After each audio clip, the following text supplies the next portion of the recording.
Hey everyone, how you doing? This is Amon Green, Green Bay Packers all-time leading rusher, and you're watching Packers Total Access Live, your daily source for Packer content. Go Pack, go!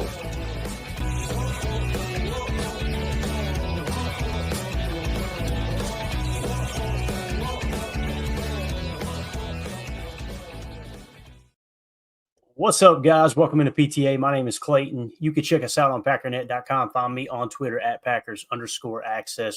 Really excited about today as obviously the Packers are getting kicked off in their final preseason matchup, having the Seahawks at Lambeau Field. Going to be a lot of fun to see these camp battles kind of unfold in that regard. So we're going to cover little Baron Sorrell, not really an update, but a really cool tweet, some posts he put out on social media that's exciting to me. And then we'll hit maybe 7 or 8 camp battles to look for today. Just a real quick stream. Obviously, we're doing our pregame show later this afternoon, roughly 1:45 p.m. Central Time. We'll go live for that. But before we do that, before we get into the camp battle information, if you would, hit that like button, hit subscribe. If you're new here, thank you for making us a part of your day. Welcome into PTA. Listen, we're not experts. We're not insiders. What we are fans just like you out here talking Packers on the daily. Obviously, you'll be able to see our pregame show later today, our postgame show as well, and we'll be doing film breakdown off of that game along with every single game that the Packers play this season. So, with that being said, if you're looking for that type of content, make sure you hit like, make sure you hit subscribe, and click that bell icon so you're notified every time that we do go live. All right, let's dive into it, man. Let's jump into what's going on around Baron Sorrell first and foremost. Put this tweet out. He also put a story out on IG that said the same thing. Soon, ... I don't know about you guys, but I'm really excited to see Baron Sorrell back on the field. I thought we got good news when, after we seen the injury there in the preseason game to the knee on the kickoff play. I was a little nervous, like, oh no, did we just lose him for the year? Did we lose him for half the year? It seems like he's going to be back sooner than later. As you can see, he puts this tweet out, obviously joint practice there against the Colts, and just says soon. So I think there's a reasonable chance that he's not going to go onto IR and be out the first 4 weeks of the season. Now, could it still be a possibility? I think so, but I think we're looking at more something more along the lines of him being back maybe week 2 or 3. Maybe that's wishful thinking. You guys let me know in the comments what you think about that for sure. And let's see here, moving along to the camp battles. Let's just jump into this real quick. And for whatever reason, I'm not getting the comments on the StreamYard, but I see them flying in on YouTube, guys. So I apologize. I won't be able to see your comments. I don't know why it's not integrated into StreamYard. Maybe where I created this live stream at the last second, but appreciate y'all tuning in. I see everybody in here. Tad Samato, we got Bungie, Cheddar Bug, Holmes MD1, Jen Wright. Thank y'all so much for hopping in here. Appreciate y'all. Again, I'm not ignoring you. The comments are just not popping up on my screen. Let me see. I might be able to put them on the main screen though. That may help, but yeah, we'll see how that goes. All right, let's jump into it here. First of all, I want to give a shout out to Bill Huber, who's just been doing an excellent job writing these articles this year. The majority of this information I'm going to cover was kind of his take on these position battles. Okay. And I'm going to try to get this just right so everybody can read it a little bit easier. So this is some cliff notes from his articles and other things that's kind of surfaced as we've gotten a little bit longer into camp. So here's some of the camp battles. I want to give my take along with these key statistics, facts, whatever you have there from Bill Huber. So quarterback, Sean Clifford versus Taylor Elgersman. All right. It's a battle likely for a practice squad spot, but winner could become the number 2 quarterback next offseason. Now, what does that mean? Obviously, Malik Willis in the final year of his deal. I would love to see them re-sign Malik Willis to a very similar contract to like a Tyler Bagent. I think it's his name. Maybe it's Taylor Bagent in Chicago. Listen, man, there's nothing wrong with shelling out $5 to $8 million per for a backup quarterback. We seen firsthand last year. If we hadn't had Malik Willis, I think everybody feels comfortable saying that if Sean Clifford had been the quarterback those 3 games or two games starting and then came in relief, I believe it was against Jacksonville. I don't know if the Packers win those games, man, because Malik Willis played really good football. So you got to ask yourself, what's the price tag for something like that, right? what's the price tag for having a backup quarterback that can come in and maybe even just go 500? You know what I mean? Like if he has to play 4 games and he wins 2 games, to me, that's worth $5 to $8 million, maybe even a little bit more. I think it's that important. And as we always say, the backup quarterback is obviously the personal assistant to the starting quarterback. So that stuff's worth mentioning as well. So moving along here, Clifford received key reps, including game-deciding 2-minute drill versus the Colts and joint practice versus the Seahawks. Coach Matt LaFleur seeks someone who can command the offense, favoring Clifford's experience, but with developmental upside. Advantage Elgersma due to his arm talent and higher developmental potential. I agree with that. If I had to make the decision today, and listen, we're going to see these guys today, obviously, as we go out there and play against the Seahawks in the final preseason game. If I had to make the decision right now, I'm going Taylor Elgersma over Sean Clifford. I don't think teams are going to be clawing and tripping over each other to try to get Sean Clifford on the practice squad. Now, some would say they don't think they'd be doing the same thing with Taylor Elgersma, right? Well, obviously, they have to sign both of these players or whichever one they want to pick up onto their 53-man roster. So now the question becomes, which one of these 2 quarterbacks, if you want to keep them both on your practice squad, and I don't know if the Packers will do that, but if you want to keep them both on your practice squad, which one of these 2 do you think teams are more likely to sign, right? That's what it comes down to. And you've got to kind of take that into consideration. If you catch wind, if you hear word on the street that teams are going to kind of clamoring over Elgersma, they seen the arm talent too, they would like to put them on the 53-man roster. Maybe the Packers do carry a third for just a day or two, let the dust settle, then try to pass them through waivers on the 53.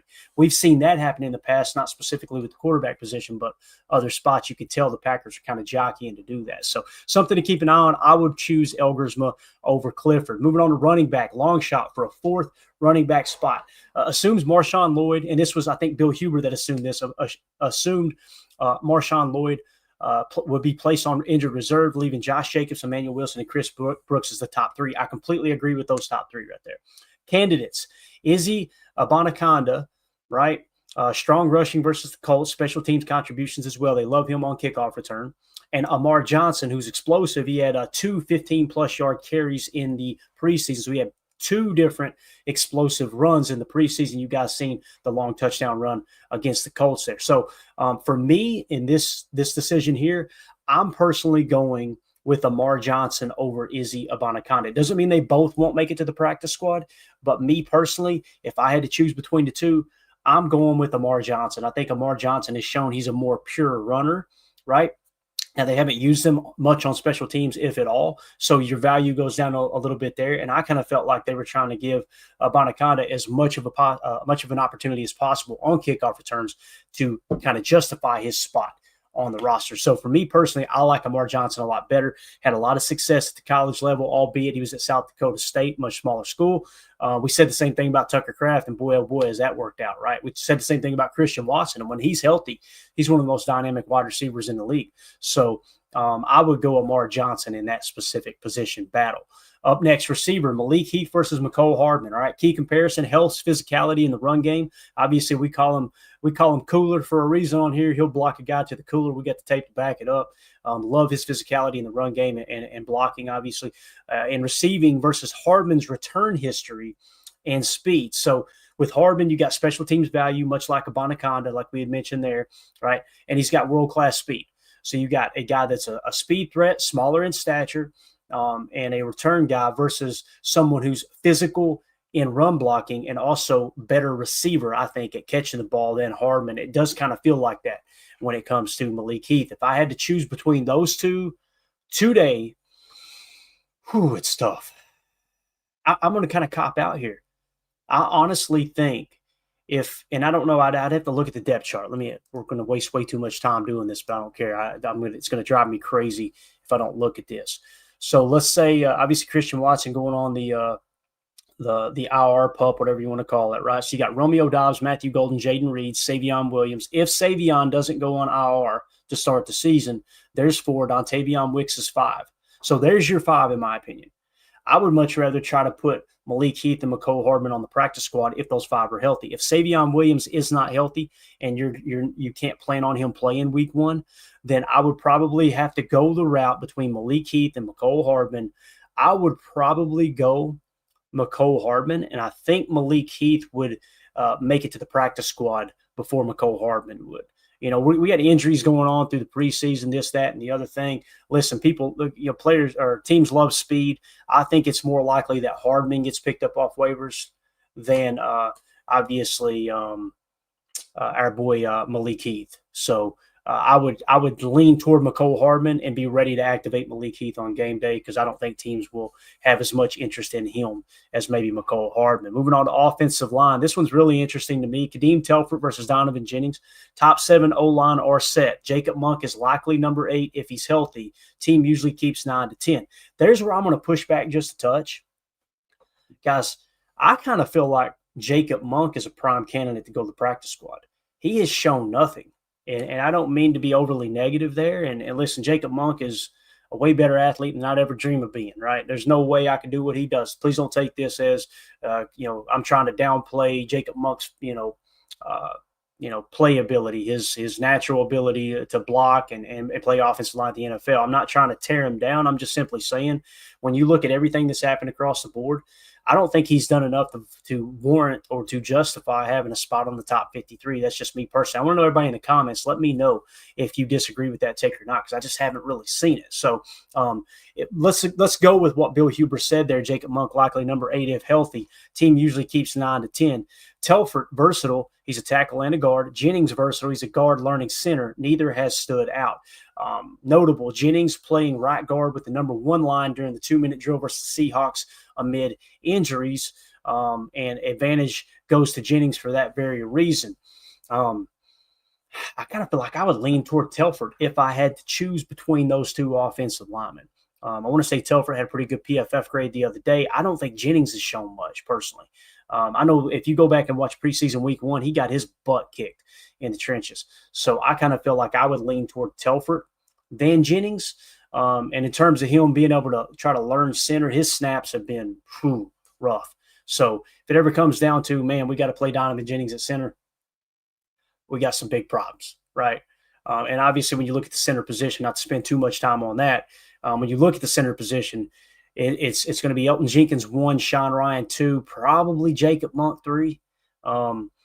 If for some reason Elton Jenkins goes down and then Sean Ryan goes down, I mean, you could take any team across the National Football League, and if they're having to play with their third-string center, probably in a similar situation as the Packers would be if we had to have Donovan Jennings out there. So, again, I would lean toward Telford. I believe it was Bill Huber within this information that said he would lean toward Jennings. Moving on to defensive tackle, 3 for 2.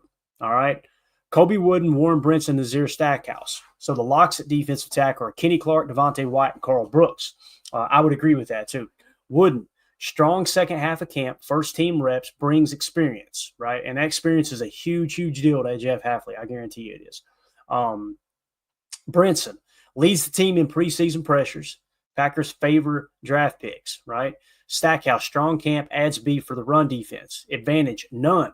Injuries elsewhere may allow room for all 6 defensive tackles despite potential overkill at the position. So Bill Huber saying, hey, man, we may carry 6 here, right? We may go that route. And if that's the case, I could kind of see the argument there.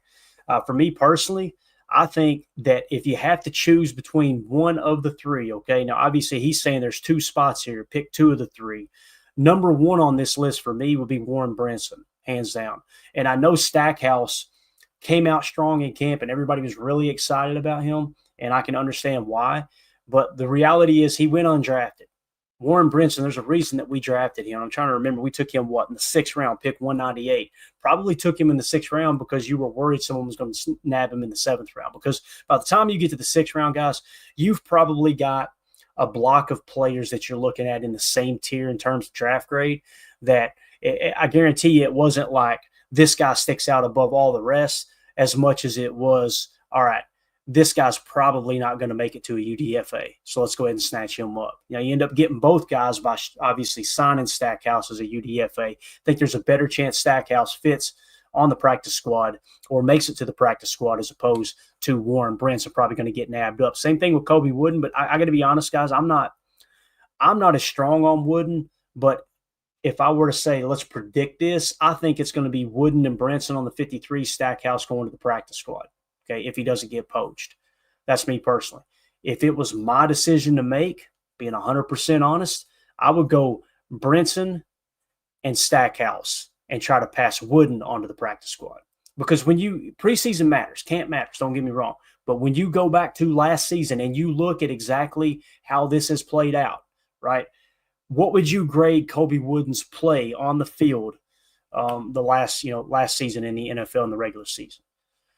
And if you can't say, a C+ or better, and I would probably put him somewhere around a D, then you're eliminating the opportunity to have a higher upside in a Brinson or a Stackhouse, whichever one you would choose to keep over Wooden, or keep Wooden over, I should say. So just kind of how I look at it. If I had to pick two of the three, I think the team will probably go Wooden and Brinson. If it were me, I'd go Brinson and Stackhouse and try to pass Wooden onto the practice squad. That's how I would approach that there. So moving along. Linebacker, Isaiah Simmons versus Christian Welch. This one's really, really interesting. Battle for the 5th linebacker spot behind Quay Walker, Edrin Cooper, Isaiah McDuffie, and Tyron Hopper. I agree with those top four, no doubt about it. Simmons got elite tools, special team skills, Butkus Award winner, but slow in the passing game due to prior slot experience. Agent represents Jordan Love and Micah Parsons. So he's got David Mulugeta, or at least David Mulugeta's agency that represents him there. Welch, special team specialist with experience advantage, emphasizes value of prior reps. All right, that's Bill Hubert emphasized that, I should say. Look at the chat just popped up. That's what's up right there. 5th linebacker role, more about special teams and defense. Advantage, Welch, expected to make the roster after falling short last year. Here's the thing. When you look at how camps rolled out, I want to say it was Wildy that said this yesterday, Jason Wildy over on Wildy and Tausch. I think he said that Isaiah Simmons has been running with the ones on special teams. Like, it's him and Bo Melton, essentially. I think it was on punt team, gunning. And it's probably on kickoff team as well. So if it truly is about special teams, I think Isaiah Simmons has the edge over Welch. If it were me, based off what I've seen from the whole body of work, watching Welch last preseason ball out and us cut him, another team pick him up, watching Isaiah Simmons struggle this preseason, guys, again, not trying to be overly negative, he has looked bad, really bad. Like, he has not picked up that stack backer spot. So which one is better at special teams? It's probably Isaiah Simmons, but the more well-rounded and really good on special teams, don't get me wrong, is Christian Welch. It's not like he's bad on special teams. But the fact that he got Simmons running with the ones, it kind of feels like, to me, the team would lean towards Simmons, but I would definitely take him Welch over Simmons and try to get Simmons to the practice squad. There's a reason Simmons was available, and nobody offered him the minimum contract other than us, or maybe we gave him just a nab more guarantee than other teams for sure. So definitely worth watching special teams. As Jen Wright says here in the chat, special teams is going to be a big determining factor in cuts. That's probably where the most important film is today, Jen, in this game against Seahawks, is special teams. So that's a beautiful thing about preseason too, is you watch stuff that you normally wouldn't, right? So appreciate y'all being in here in the chat as it's on fire. I see Dennis in here as well. Dennis, you behave yourself, sir. I know how you do in the chat. All right, next, cornerback. 4 for 1 or 2. Not sure what the hell that means. Bill Hubert's way more intelligent than me. Let's see what he says. Kalen King, Kamal Haddon, Micah Robinson, Corey Ballantyne. All right. Bo Melton has secured a spot moving off the bubble. I agree with that. I think Bo Melton is as clear a lock as you're going to find now. We just talked about he's number 1 on special teams in terms of gunning. I know now all of a sudden everybody's changed it to flyer to be politically correct. Get the hell away from me with that. They've been called gunners since as long as I've watched football. I'll be darned if I'm going to allow somebody else to tell, well, you shouldn't say gunner. That incites violence. Shut up. My God, it's a game. It's football. We're not talking about. All right. Bo Melton, I think he's secured his spot.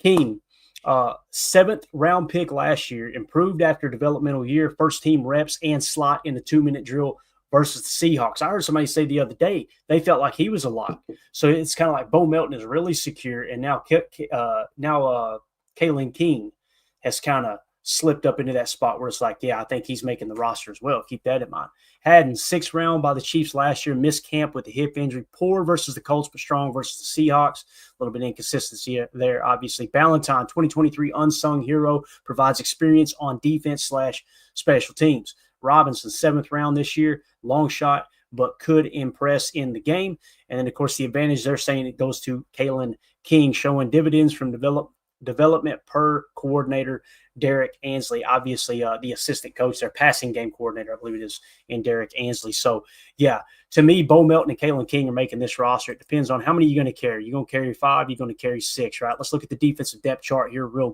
quick. You got Nate Hobbs. Let's just start on the outside here. Keyshawn Nixon and Nate Hobbs. All right, so there's 2. Javon Bullard in the nickel, that's 3. All right. Bo Melton's 4. Carrington Valentine's 5. Kalen King is 6. All right. So now some people consider Javon Bullard a safety. I don't. He's our number 1 nickel back. That's what we've seen. I would be very, very, very surprised we come out week 1 and he's not our slot corner starting week 1. He's a 2nd round pick. He's shown growth. He played better there than safety last year. I don't think you want to stunt his growth getting a 2nd round pick on the field when he showed his strength was a spot where you've actually got an available slot there. We know injuries are going to happen as well, gang. And that's what's going to open the door for people like Carrington Valentine and Kalen King to get some playing time. So if you're carrying 6 corners, I can't remember what we broke camp with last year, but if you're carrying 6 corners, those are my 6, hands down. Micah Robinson, you're probably going to try to put on the practice squad, I would imagine. But as we talked about all these players here, it just takes an injury or 2 for these guys to, obviously be justified to have a roster spot. Now, let's make it difficult on ourselves here. Let's say we have to choose between Bo Melton and Kalen King. You can't deny the special teams value in Bo Melton, right? We got to that point. If special teams was a non-factor, I would much, much, much rather have Kalen King than Bo Melton. But special teams is huge, and Bo Melton is great as a gunner. There, I said it again. So I would go with him over Kalen King, but I think there's a realistic shot you carry 6. If you're considering Javon Bullard as a nickel, what you'll probably do is trim another spot off at the safety position. If we take a quick glance at the safety position here before we wrap up, Xavier McKinney, Evan Williams, let's pretend Javon Bullard is just going to sit over in the nickel spot. So the versatility of Javon Bullard being able to play safety in a pinch, and I think we would all agree, he's the 3rd safety on the depth chart, meaning if one of these guys goes down, right, if Evan Williams or Xavier McKinney, breaks a chin strap or a shoelace or something, and Javon Bullard has to step in for a handful of plays, or another safety has to step in for a handful of players, I think it's Javon Bullard. You probably kick Nate Hobbs to the slot. You bring in Carrington Valentine on the outside to round out your cornerback room. That's the beautiful thing about Javon Bullard, too. I don't understand the hate for him. There's a lot of versatility there that adds value, although I think we would all agree he hasn't lived up to the 2nd round status, albeit just 1 year in the league. So you could probably get away with carrying 4 safeties as opposed to 5 last year. So if we carried 4, you're looking at Xavier McKinney, Evan Williams, right? And then you're probably going to go Katano, Ladapo, Zane Anderson. Those are your 4. If you carry 4 there, you can carry 6 at the cornerback position. If you want to call Javon Bullard a safety, you're carrying 5 safeties and only 5 corners. Nonetheless, that frees up that extra spot. I feel really comfortable. If no injuries occur today, knock on wood, Bo Melton and Kalen King will both make this roster. That's the way I would round out the cornerback room currently. So with that being said, that pretty much covers, like I said, majority of this information was Bill Huber's opinion on these camp battles. The guy I'm most excited about is the picture I picked right there for our Patreon right up here. Man, oh man, Amar Johnson. I kind of feel like he's Emmanuel Wilson. The Emmanuel Wilson we have today, guys, he was not that player when we brought him onto the team. I think he's spent a little bit of time on the practice squad. I want to say we signed him off of Denver's practice squad. We might have put him on there a time or 2. We may have kept him active the whole time. I feel like Amar Johnson has the traits, has the tools, has shown enough flash both in camp and in the preseason. I want to see him more today. He's shown enough to go in a year or 2 when Emmanuel Wilson is no longer on this roster. He may be able to come off the practice squad and be our next Emmanuel Wilson. And there's nothing better than saving money at the backup running back spot for sure, because we know running backs get hurt all the time. Chris Casualin, good to see you, buddy. Says exactly Clayton Amar next Wilson. Kind of feels like that, man. It does. It does feel like that. So Dennis Shook says in all caps, Clayton is very excited to see Johnson. And I don't see what you did there, you freak. But, hey, we appreciate you, man.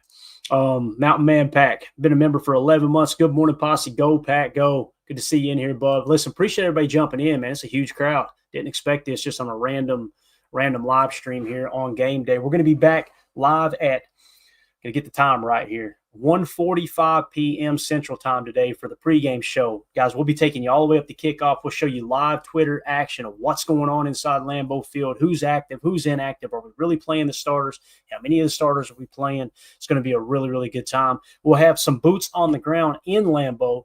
Both Tim and Jacob are at Lambeau Field today to watch the game. I may be flying solo for the pregame unless Emilio rolls out of bed in time. And some of you guys are going, how in the world at 2:45 p.m. Eastern time, his local time, is he not out of bed yet? Ask him that question. Don't ask me. All right. So if you guys would, hit that like button, hit subscribe. If this was your first time hanging out with us, hey, welcome into PTA.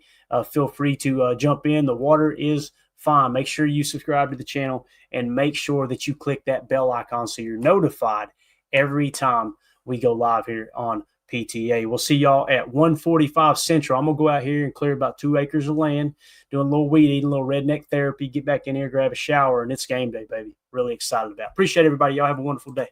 There we go. Bye, guys.